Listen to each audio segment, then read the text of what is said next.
excited to celebrate the power of the local MS community at the 2025 Halifax MS Walk. This is all happening on Sunday, May 25th. It's at beautiful Acadia Park in Lower Sackville. On that day, one community made up of tens of thousands of Canadians going to walk forward together to show that no person living with multiple sclerosis is alone. So these walks are happening right across the country. You can register today as we walk toward a world free of MS. And we know someone who would love a world free of MS, and that is MS Canada Ambassador Candice Caldwell, who lives with MS and comes on the show every year to advocate and talk more. So good morning, welcome back. Thanks so much for having me. Yes. So MS Awareness Month is on right now. It is. And you've been very busy. I have been. Flag raising and other things. How's the month been going for you? It's been going very well. It's been very busy. May is usually my busiest month. That's for sure. There was a flag raising a couple weeks ago at Halifax City Hall, and then there's another one the end of the month at Nova Scotia Province House. Wow. Yeah, and also both places will be illuminated in red on May 30th for World MS Day. Right, May 30th, World MS Day. You've got the red shoes you're rocking, you've got the red shirt that you're rocking as well. Yes. So you're here this morning, Candice, to give us a bit of a preview of the MS Walk as well, which I attended with my family last year, and it was an awesome time. Yes, it is. So tell us what we can expect for the 2025 walk. Well, there's about 180 people registered for the walk. Wow. Those people have already raised almost $50,000. The goal is 90, but we're over a week out, so I think that it's doable. Yep. Because you can input the money online, people can donate online, but there's also a lot of people who get physical cash and checks, so that money has not been put in yet. So that I figure will be substantial as well. And you've got your own fundraising page too? I do. If people want to I do have my own fundraising page and my own team, so that's great. And I'm very close to reaching my fundraising goal. Awesome. So I'm getting there, so very close. And so people who show up, not only those living with MS, but also family members, supporters as well. The walk goes all the way around the park. Yes. Nothing too strenuous or stressful, but a nice casual day out. Yeah, the walk is 5 kilometers.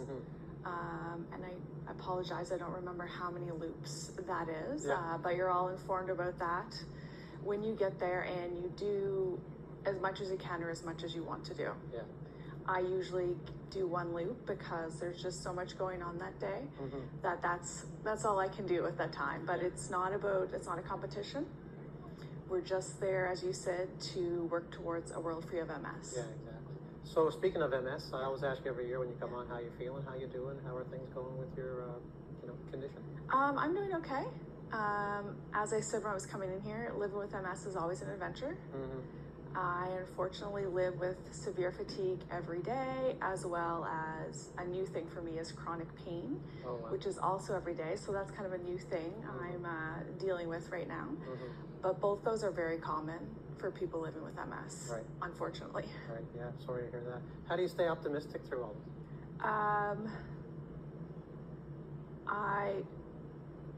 That's a good question. I think that's how I dealt with the illness for so long. Being optimistic, and quitting isn't an option as far as I'm concerned. And events like the MS Walk, that gives me inspiration and hope, as well as all the events that are going on across the country for MS Awareness Month. It's nice to see people posting all the things that are being done and raising awareness across the country.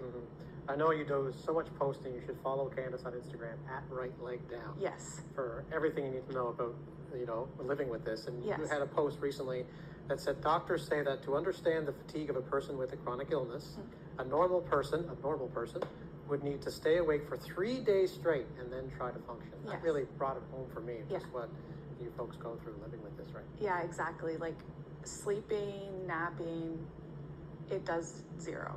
Like you go to bed and wake up just as exhausted the next day. That's how I can describe it. And that's a perfect example. A quote unquote normal person to stay awake for 3 days. Yeah, unbelievable. Yeah. Well, listen, whatever we can do to support you, for sure, we'll do. Yes, so the MS Walk is one way. The MS Walk is a big one. Yeah, that's for sure. The MS Bike is coming up later in the year The MS Bike is in August as well. That's also a great event. And what else will you be posting throughout the month on Instagram about the anything and everything about MS, so people can kind of see what it's like to live with MS and just chronic illness in general, because there's a lot of overlap between chronic illnesses. As well, into next week, I'll be posting a lot more about the walk, probably some pictures of previous walks, trying to get people pumped up to either join the walk. We're still looking for volunteers for the walk. It's really a great event. I find it's the one day that you're celebrating MS, which sounds strange to say, but it's like a celebration. People from the community are there, because MS affects not just people living with it, it affects the family members, community members, pretty much everyone, because it's been referred to as Canada's disease. Right, wow. Because there's so many people in Canada that have it. Yeah, a dubious distinction that we don't. Yes, unfortunately, yes. Sure. Yes. All right, so we get our elbows up for MS. That's right, elbows up for MS, that's right. All right, the MS Walk is coming up, not this weekend, but next weekend. mscanada.ca for more information? Yes, you can, or mswalks.ca to register, or make donations. There you go, mswalks.ca as well.